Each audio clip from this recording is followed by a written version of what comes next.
Hello everyone. आज हम BA secondary का पेपर 1 क्लोथिंग एंड टेक्सटाइल्स को डिस्कस करेंगे।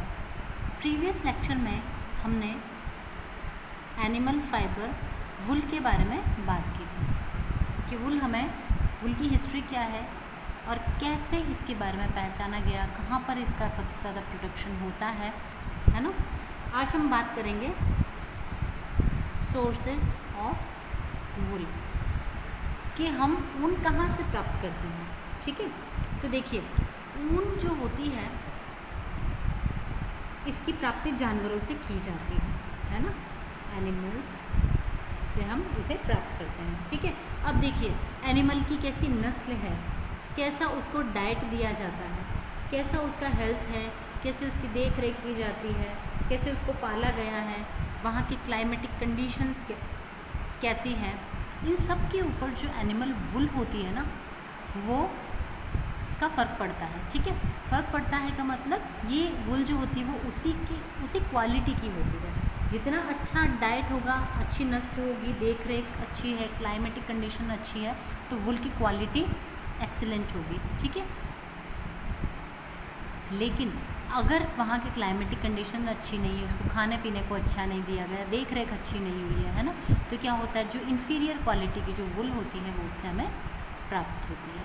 ठीक है, अब देखिए अच्छी कोटि की अगर ऊन प्राप्त करनी है तो उसके ऊपर ध्यान देना बहुत ज़रूरी होता है। जो एनिमल्स जो ठंडे प्रदेशों में पाए जाते हैं ना, ठंडे प्रदेश में पाए जाने वाले जो एनिमल्स होते हैं ना, उनकी जो वुल होती है वो बहुत अच्छी होती है। ठीक है, काफ़ी नरम होती है, कोमल होती है। ठीक है, और साथ ही साथ में वो काफ़ी लंबी और फाइन क्वालिटी की होती है। ठीक है, लेकिन अगर उसी जगह पर अगर जो उष्ण प्रदेश के जो जानवर होते हैं उनसे जो वुल प्राप्त होती है ना, ठीक है, वो कैसी होगी, रफ़ होगी। ठीक है, और उसकी जो रेशे होंगे वो भी फाइन नहीं होंगे, खुरदरे से होंगे। ठीक है, आपको क्वालिटी उनकी इतनी अच्छी नहीं लगेगी। ठीक है, तो अच्छी अगर ऊन चाहिए तो ठंडे प्रदेश के जो एनिमल्स होते हैं उनसे वो प्राप्त की जाती है।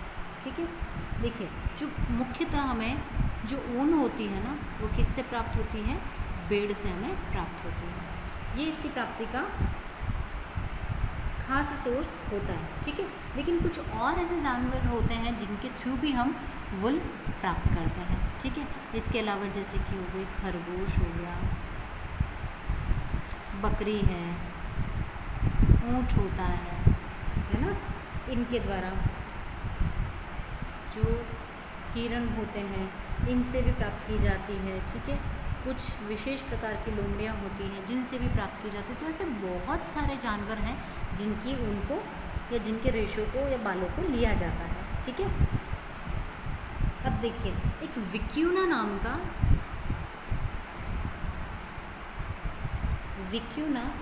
का एक ऊँट होता है। ठीक है, ये काफ़ी दुर्लभ प्रजाति होती है। ठीक है, इससे भी एक ऊन प्राप्त की जाती है। इसके जो बाल होते हैं इसके रेशे प्राप्त किए जाते हैं। ठीक है, जिससे कि काफ़ी महंगा कोट बनता है। ठीक है, जिसको कि मिंक कोट कहा जाता है। ये काफ़ी फेमस भी होता है। ठीक है, क्योंकि इसकी जो बारीकी होती है, ठीक है, जो एक्सीलेंसी होती है, ऐसी किसी भी फैब्रिक के अंदर फाइबर में नहीं होती है। ठीक है, तो इस वजह से ये मिंक कोट बहुत ही ज़्यादा फेमस है जो विक्यूना से प्राप्त किया जाता है। ठीक है, अब देखिए हम कुछ ऐसे जानवरों के बारे में बात करेंगे जिनसे कि हम रेशे को या वुल के रेशे को प्राप्त करते हैं, जिसमें पहला है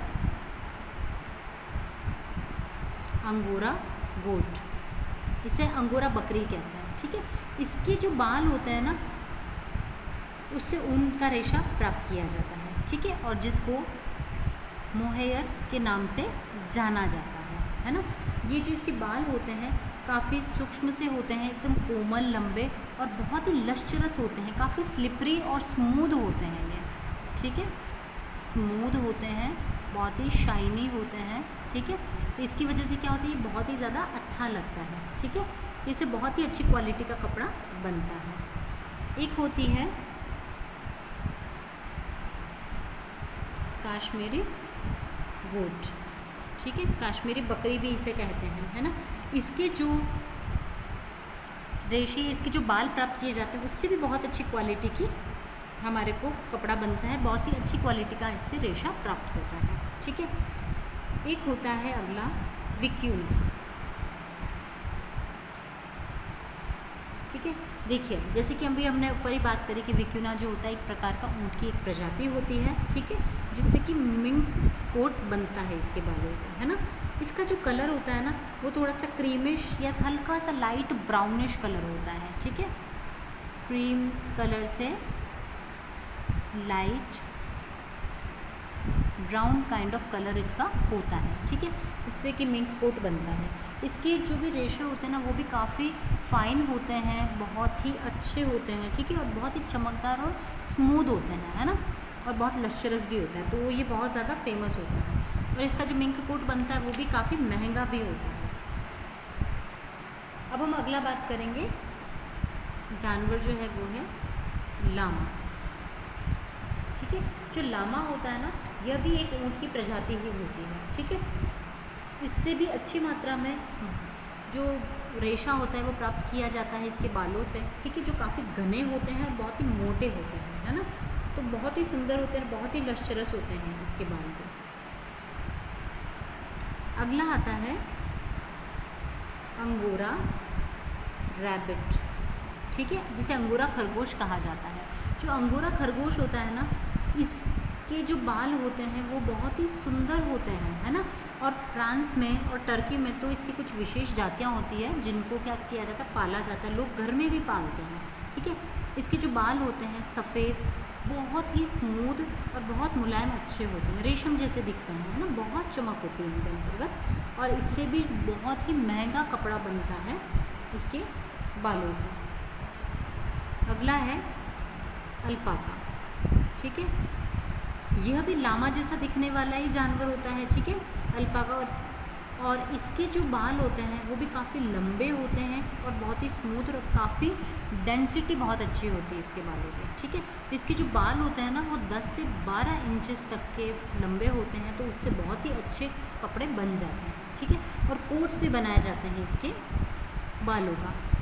अगला है कैमल।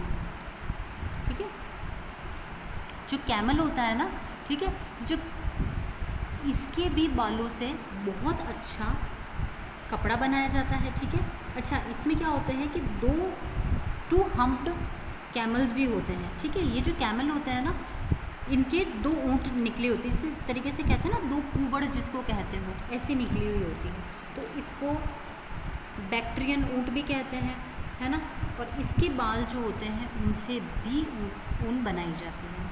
ठीक है, यह भी क्या करते हैं, बहुत ही गर्माहट देने का काम करते हैं, बहुत ही थिक क्वालिटी के इसके बाल होते हैं। ठीक है, तो उनको लेकर के भी बहुत अच्छी मात्रा की, बहुत अच्छी प्रकार की ऊन बनाई जाती है ना।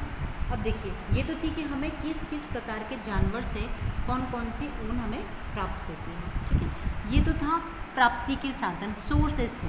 अब हम बात करेंगे इसके क्लासिफिकेशन की, क्लासिफिकेशन ऑफ वुल फाइबर, कि किस प्रकार से इसके वुल फाइबर को अलग अलग भागों के अंदर बांटा गया है।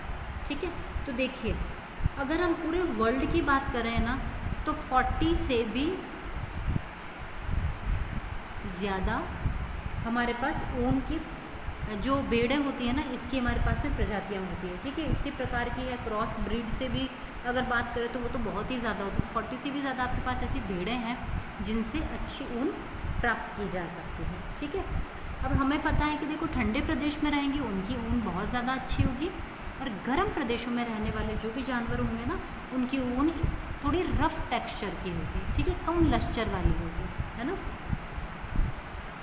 तो देखिए जब हम इसके वुल के फाइबर को लेते हैं ना तो उसमें देखिए जो हाथ वाला जो एरिया होता है इनका, हैंड वाला एरिया, वहाँ से सबसे पहले बालों को काटा जाता है। ठीक है, अच्छा, जो इसकी हेयर कटिंग का काम होता है या फाइबर कटिंग का काम होता है ये बाय हैंड भी किया जाता है और बाय मशीन भी किया जाता है, दोनों तरीके से करते हैं इस काम को।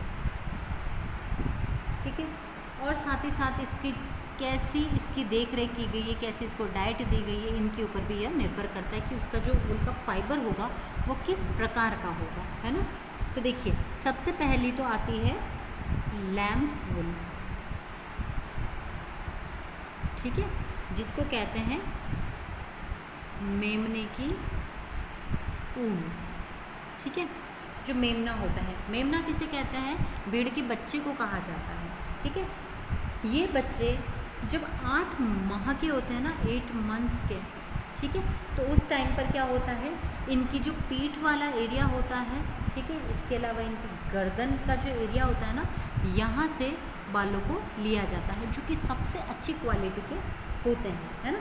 इनके जो बाल होते हैं बहुत ही सॉफ्ट, बहुत ही स्मूथ होते हैं, ठीक है, और साथ ही साथ में काफ़ी लश्चरस भी होते हैं, है ना।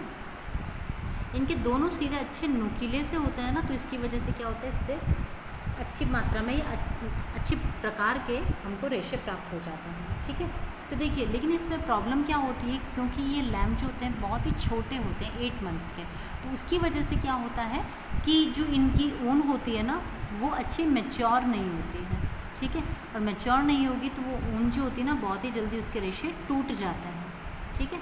तो ज़्यादा मजबूती की अगर हम बात करें ना, तो ज़्यादा मजबूती इसके रेशों के अंतर्गत नहीं होती है, लेकिन इनसे बनने वाला कपड़ा बहुत सुंदर होता है, ठीक है, बहुत लश्चरस होता है, काफ़ी गर्म भी होता है ना।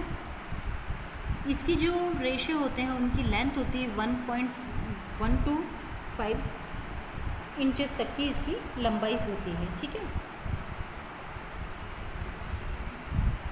अगला जो हमारा आता है वो है हॉगेट वुल, ठीक है। हॉगेट वुल को हिंदी में हॉगेट वुल ही कहा जाता है, ठीक है। तो देखिए, जो भेड़ होती है ना, वो जब 12 से 14 मंथ्स की हो जाती है, तो उस टाइम पर जब उसके शरीर से जो उनको लिया जाता है ना, उसको हॉगेट वुल कहा जाता है। मीन्स एज उसकी इतनी होनी चाहिए, 8 मंथ्स है तो वह लैम्स वुल कहलाएगी, 12 to 14 मंथ्स की होगी तो वो हॉगेट वुल कहलाएगी, ठीक है।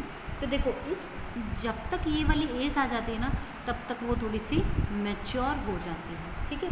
तो मैच्योर हो जाने की वजह से क्या होगा कि यहाँ पर इमैच्योर थी, ये जो थी ना, ये इमैच्योर थी, ठीक है। तो इमैच्योरिटी की वजह से क्या होता था, इसके रेशे टूट रहे थे, है ना। यहाँ पर मैच्योर है तो इसकी जो स्ट्रेंथ होगी वो कैसी होगी, अच्छी होगी इसकी स्ट्रेंथ, है ना। स्ट्रेंथ अच्छी होती है, साथ ही जो इसके फाइबर्स होते हैं वो काफ़ी सॉफ्ट होते हैं, स्मूथ होते हैं, है ना।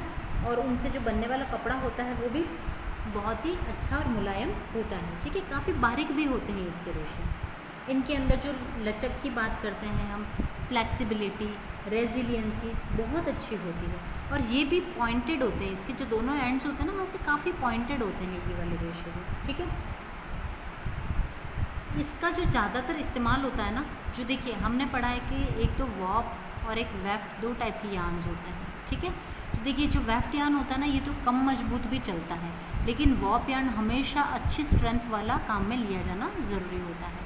तो जब हम वुलन फैब्रिक की बात करते हैं तो उसमें वॉप यार्न के रूप में हॉगेट वुल का जो यार्न होता है उसको यूज़ किया जाता है, क्योंकि वो उसी से वॉप बनाते हैं ताकि वो अच्छी मजबूती प्रदान करे, ठीक है। अगली आती है वर्जिन वुल, ठीक है, जिसको हिंदी में कहते हैं कुंवारी ऊन, ठीक है, या इसको वर्जिन भी कहते हैं हिंदी में। तो देखिए, जो वर्जिन वुल होती है ना, यह कंप्लीटली पूरे तरीके से न्यू होती है, ब्रांड न्यू होती है ये, ठीक है, क्योंकि इसका पहले यूज़ कभी भी नहीं किया गया है ना, इसलिए इसको वर्जिन कहा जाता है, ठीक है। और जो वर्जिन वुल होती है ये भी बहुत अच्छी होती है, इससे फैब्रिक जो बनाया जाता है वो भी काफ़ी अच्छा बनाया जाता है। अगला जो टाइप है इसका वो है वेदर वुल, ठीक है, जिसको हिंदी में भी वेदर ऊन ही कहा जाता है, ठीक है। देखिए, जो हम सबसे पहले जो वुल को हटाते हैं ना, उसको तो हम वर्जिन वुल कहते हैं, जिसको पहले कभी रिमूव नहीं किया गया है, फर्स्ट टाइम जिससे ऊन का रेशा लिया गया है, तो वो वर्जिन कहलाती है। लेकिन वर्जिन वुल लेने के बाद में जो 14 मंथ्स की जो भेड़ होती है ना, 14 मंथ्स की, उसकी बॉडी से सेकेंड टाइम जो वुल को लिया जाता है ना तो उसको वेदर वूल कहते हैं, ठीक है। सेकंड टाइम में लिया जाता है। यह जो वूल होती है ना, ये अधिकतर थोड़ी सी गंदी और मटमैली सी होती है। कैसी होती है? गंदी व मटमैली होती है, ठीक है। इस प्रकार की वेदर वूल। हमारा इसका वूल का 5th टाइप आता है पुल्ड वूल, ठीक है, जिसे कहते हैं खींची हुई ऊन, ठीक है। देखिए, जो पुल्ड वुल जो होती है ना, यह बेड़ों से प्राप्त की जाती है, ठीक है। जो बेड़ें होती है ना, पेड़ से जिनसे मीट लेना होता है ना, ठीक है, या खाने की दृष्टि से जिन भेड़ों को पाला जाता है ना, उनसे इसको लिया जाता है। तो अब क्या किया जाएगा, जब इन भेड़ को मार दिया जाएगा ना, मार दिया जाता है किसके? मीट के पर्पस से। तो उसके बाद में जो मरी हुई जो भेड़ होती है, उससे जो रेशा प्राप्त किया जाएगा ना, तो अब क्या करेंगे, उस मरी हुई भेड़ के शरीर से उस रेशे को खींचा जाता है, ठीक है। खींच करके निकाला जाता है। तो खींचने को हम क्या कहते हैं? पुलिंग करना कहते हैं ना। तो ये पुल्ड वुल इसलिए कहलाती है, ठीक है। तो इसमें क्या करेंगे कि इसके लिए उसकी जो बॉडी होती है ना, बॉडी के ऊपर या तो चूना अप्लाई कर दिया जाता है, ठीक है, या फिर कुछ केमिकल्स को अप्लाई किया जाता है, ठीक है। केमिकल्स का एप्लीकेशन करते हैं, ठीक है। तो इस केमिकल का एप्लीकेशन करने से क्या होता है कि जो उनकी ऊन होती है ना, वो काफ़ी ढीली पड़ जाती है, ठीक है। तो फिर उसको धीरे धीरे जल्दी से खींच करके निकाल लिया जाता है। लेकिन जो इस वूल की जो क्वालिटी होती है ना, ठीक है, वो कैसी होती है? निम्न होती है, ठीक है। इसकी क्वालिटी निम्न होती है, काफ़ी निम्न स्तर की ऊन आपको प्राप्त होती है इससे, ठीक है। इसका रीज़न क्या होता है? इनके ऊपर केमिकल्स का एप्लीकेशन, क्योंकि केमिकल्स को अप्लाई करने से कि जो इसके रेशे होते हैं ये निर्बल हो जाते हैं, ठीक है। इनकी स्ट्रेंथ जो होती है वो कम हो जाती है, जिसकी वजह से ये खराब हो जाते हैं, ठीक है। और सेकंड बात होती है, इसको खींच करके निकाला जाता है। तो पुलिंग करने की वजह से क्या होता है, इनके ऊपर काफ़ी टेंशन पड़ता है ना, तो उस टेंशन की वजह से भी जो इनका ये फैल जाते हैं, ठीक है। और इनकी जो एक्चुअल आकृति होती है ये उसको प्राप्त नहीं कर पाता है, ठीक है। 6th आती है कॉटी वूल। इसको कहते हैं कोटी ऊन कहा जाता है इसको, ठीक है।